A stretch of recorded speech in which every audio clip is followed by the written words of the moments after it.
Instagram, the people who follow you follow for you. Yeah. TikTok and YouTube are different. They're intent-based followers. So they don't really follow you, the person, as much as they follow the topic of what you're talking about. Nobody cares about you on TikTok or YouTube. They want to know the topic of what you're talking about, though. So then, if you say something like, hey, here's the new Trader Joe's in San Diego, it'll show that content to the people who want to know about the new Trader Joe's in San Diego. What's the deal with all those old school real estate agents teaching outdated marketing techniques and living in the past? This show is about fresh ideas in real estate, diving deep into marketing, design, home renovations, and business development. But we also talk about lifestyle, health, travel, and just living an incredible life. Because the fastest way to financial freedom and fun is through real estate. It's time to build up your real estate business, serve way more clients, and have a blast doing it. All right, guys, so we're back here again with another episode of What's the Deal with my good friend Jason, team lead agent here in San Diego, continuing our awesome conversation about social media. So let's get back to it. What have you noticed has been like just a direct correlation between content and agent-to-agent referral? Like what has been like, oh man, that was great. Okay, so here's the deal. And there's two paths to go with this, and you're kind of doing this right now with the agent-to-agent thing.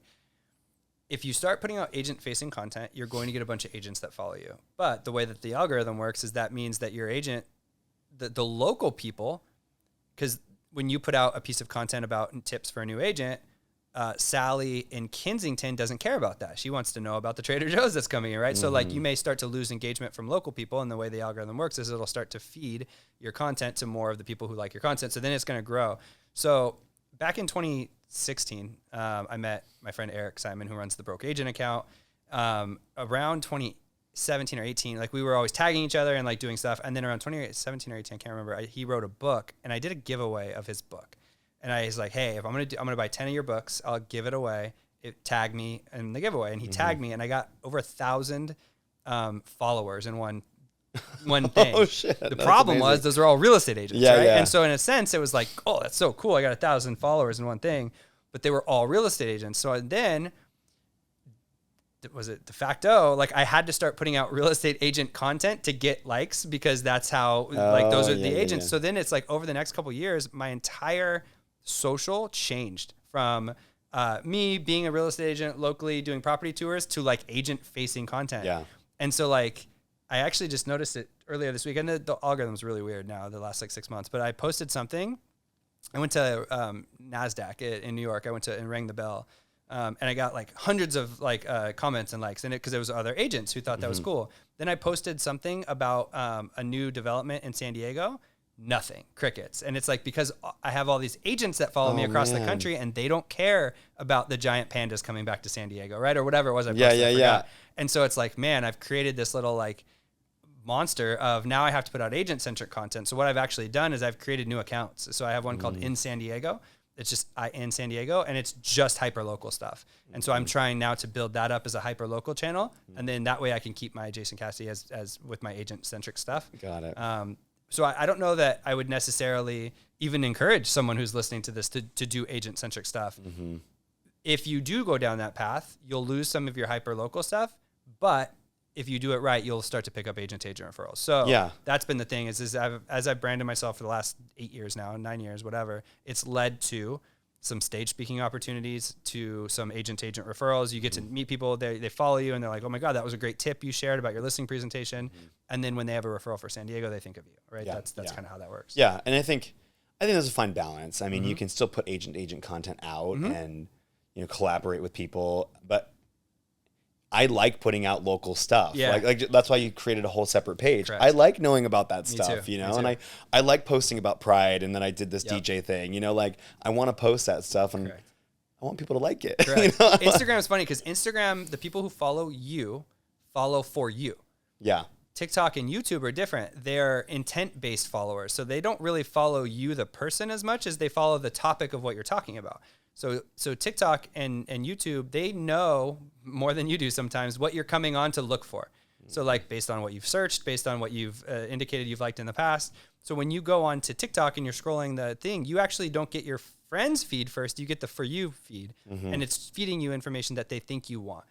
Whereas Instagram's tried to do that a little bit too, but like on Instagram, you can say like, here's why it was a sad day for me. This bad thing happened. And you'll have people be like, oh, I'm so sorry like that. Because these are people who know, like, and trust you. Those are your friends that follow you or people who like you. On TikTok, you're going to be like, here's what happened. Nobody cares about you on TikTok or YouTube. They want to know the topic of what you're talking about, though. So then, if you say something like, hey, here's the new Trader Joe's in San Diego, it'll show that content to the people who want to know about the new Trader Joe's in San Diego. It's just different. Facebook and Instagram work one way. TikTok and YouTube work a different way. Okay, so I would say, doesn't sound like a lot, but minus Zillow and paid ads. But like, what would you say is an overall budget that you're spending, like percentage of the revenue coming in on digital marketing? Yeah, I'd say 20%. 20%. 25%, something like that. Yeah, I'd say 25%. And that's aggressive. I mean, I think Dave Ramsey or some budget-friendly people would tell you to pay less. But I've always been, for the first 10 years of my career, I'm like high growth, like just grow. So probably 25% would be aggressive, but I think that's what I've always used. So like if you do 100,000 in GCI, right? So then you're going to spend, 25 grand throughout the year. So that's $2,000 a month, give or take, if you're doing 100. And that's on that. I mean, not all let's break that down. Like, it's probably not like all just Zillow. It's maybe it's a culmination of all of it. So if you're saying that I have a $2,000 budget, how am I going to spend that? So it's like, well, $2,000 probably actually won't get you much Zillow. So maybe you don't have enough money yet to do Zillow. Maybe you do Realtor.com on shared leads for $1,500, and then you spend $500 on promoting your video content that you do. Or even like that.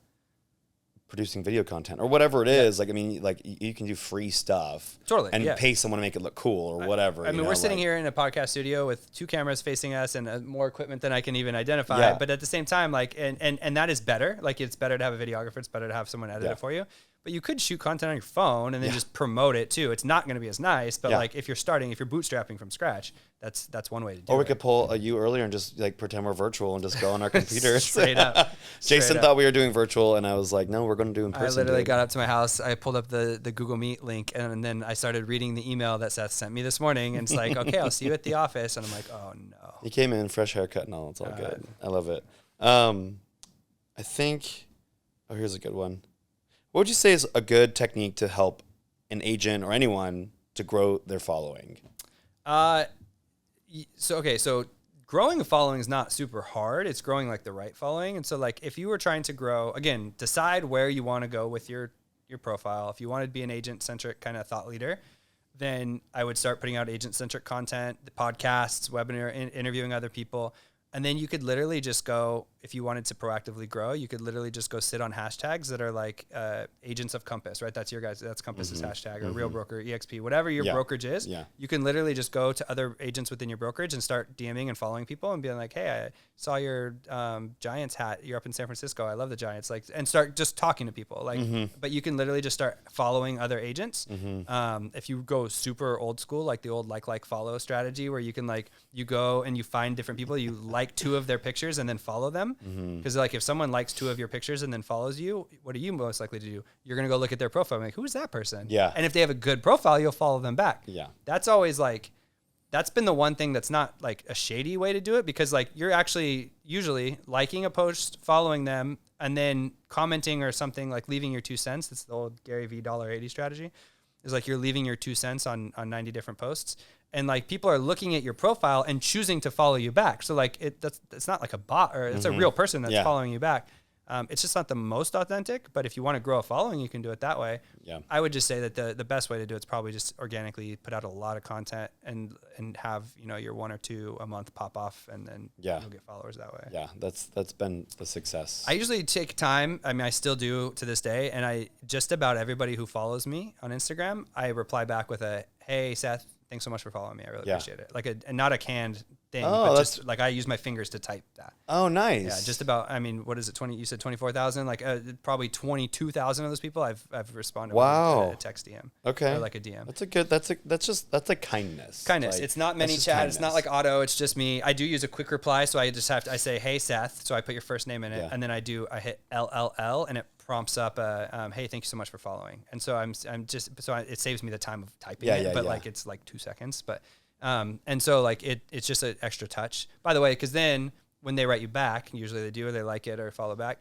the Instagram algorithm's more likely to show them your next content because you've had a DM conversation. Now, you know what I mean? So wow, you're like a PhD in social media, dude. It's crazy. But, I mean, it's just, I don't know. It's also just like being kind, right? I always say that too. It's like, well, just the fact that you knew that it would like show up on the feed again and like, oh, because you commented, because the algorithm, I'm like, oh, ask me about anything. Instagram decides who to show your content to based on people they think you like. And if you have DM conversations, it's a heavy indicator that you guys are friends. Or I mean, it all makes sense. It all makes sense. I mean, you're engaging with the person and they're going to engage with you back. I mean, speaking of knowing all this stuff, I mean, you're contributing to, what is it? BAM. Yeah. Broke Agent Marketing, right? Broke Agent Media. Okay. Sam wrote this down. First of all, what is it? And why should people be a part of it? I just want you to like kind of. So BAM is the love child of two of my friends, Eric Simon, who runs Broke Agent, the Broke Agent Instagram account, meme account, funny jokes and stuff like that. And then Byron Lazine, who's the #1 team leader in Connecticut at William Ravis.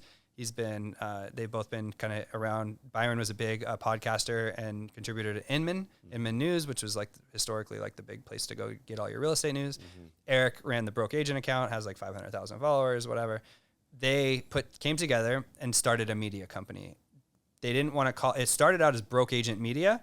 And then they realized that as they were sharing stories of Robert Refkin and people like at high level, C-level stories, they didn't want it to say Broke Agent Media. So they changed the name to BAM and they just shortened it to BAM. So now it's now BAM is the website.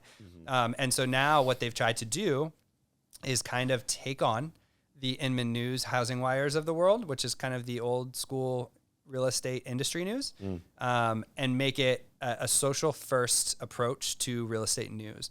So, but with a whole layer of education and help. And so they run one webinar a week, big like online virtual events once a quarter, and now an in-person event happening in October, BAM Mania in Vegas, where you as a new agent or a seasoned agent can go and you can get tips, tricks, like hear from other top producers, contributors, and or you can learn about the NAR settlement. You can learn about why Robert Refkin and like Compass and Zillow merged. That didn't happen. I'm just saying like the high level news stories that are happening.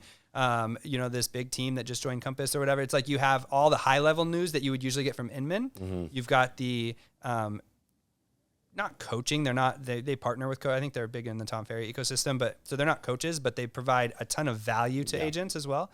And then now they're trying to get into the live space event too. So that's what BAM is. It's a media company is what that is. And you've been contributing to it. Yeah. So I started writing with them early on. So I wrote for Inman for years. It was just when I started out, I wanted to be a published author on Inman. I thought it was cool, like because Inman was where all the news was breaking. And so I wrote for them. Ended up leading to a stage speaking thing with Inman, and then I've done two or three stage speakings. And then as Eric and Byron started BAM, I'm like, oh, I want to put my chips there. Those are my friends. They're doing something great. They're kind of trying to tackle it from a social first angle. Because that's the other thing is Inman has great websites and articles, but their socials sucked. Like, and so like, but we all consume via social first. So BAM runs social first. So, and then they also have a podcast hosting part where you can host your podcast on BAM, and then they'll split the advertising with you, stuff like that.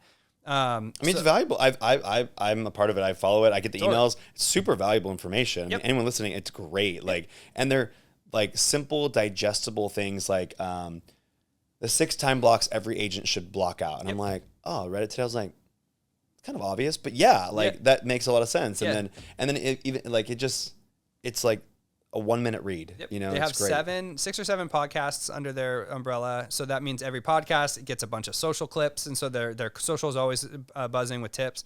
And then they post, 3 or 4 different blog posts a day. And then they're there to break news too. Dang. So like yesterday, I think there was a post about EXP changing their listing agreement, something. And within like 15 minutes, they had a webinar with Leo Perea, the CEO of EXP, and then Byron was interviewing Leo Perea. It all happened within like 30 minutes or something like that. So they broke some news, and then they had the CEO of EXP on there they ran a webinar on YouTube for like 7. I mean, it sounds like it's growing like wildfire. It is good. Shout out to the boys. Yeah. Yeah, that's amazing. Okay, one little thing I didn't tell you about this, but I think this is fun. A friend of mine was like, you should ask every guest to say something that like only they know right now that's going to be useful to the audience. Maybe, and this specific topic is social media, I guess. Something that like would be like a tip that like, and you're like, this is a great tip that I feel like everyone should know. I mean, I don't know. So like the quick replies, that's kind of a cheesy one where you can easily, you can go into your quick replies and you can set up, it's almost like a hotkey on your keyboard where you can set up a bunch of phrases and then you just have a certain key. So I'll type LLL and it'll pop up and say, thank you so much for following. So I just saved myself a bunch of time. Outside of that, I mean, I don't know. I think that Reels are right now dominating everything on Instagram. They're trying to become a little bit more like TikTok. So they're asking for video content, trying to get it under a minute if you can, and then have something with a great hook. I don't think that's really breaking news, but that's like dominating the content right now. And that's what goes viral is a 1 minute or less reel with a great hook. You know, like you said about the blog, if you can do something that's like 3 things that, or something that's like it gives them something to look forward to. And it tells them ahead of time, like this is digestible. There's only 3 things. So 3 things that every agent needs to know, and you do that's your hook. And then you have under a minute. Those are going to do typically pretty well. That's great. I mean, those are, and that's true. I mean, that's what I've noticed as well. It's like if it's under a minute and it's something catchy and fun, it does really well. Yep, so that's it. I try not to. I do work with a videographer, Connor Murnane. Shout out to Connor. And we batch content and stuff like that.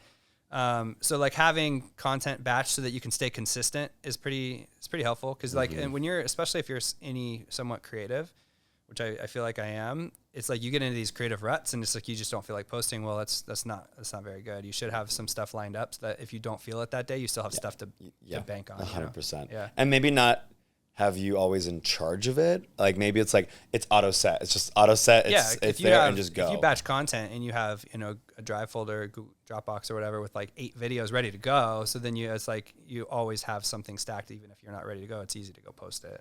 You don't have to go film it. It makes sense. Yep. Dude, this was great. Quick and easy, man. Boom. You were just like, Glad I could you help. knocked out all these questions to the point. I would say it's super easy if you're asking me about social media and real estate. I know. It's like I know you could talk about it. If you're like, hey, who won the 1974 French? I have no idea, but it's like, you're talking about social media and real estate. This is your topic. It's money. So thank you so much. I really appreciate Thanks it. for having me. I really appreciate it. Yeah, awesome. Hey there. If you like this episode or want a real estate connection in San Diego, find me on Instagram and subscribe so you don't miss any of these fun episodes. See you next time.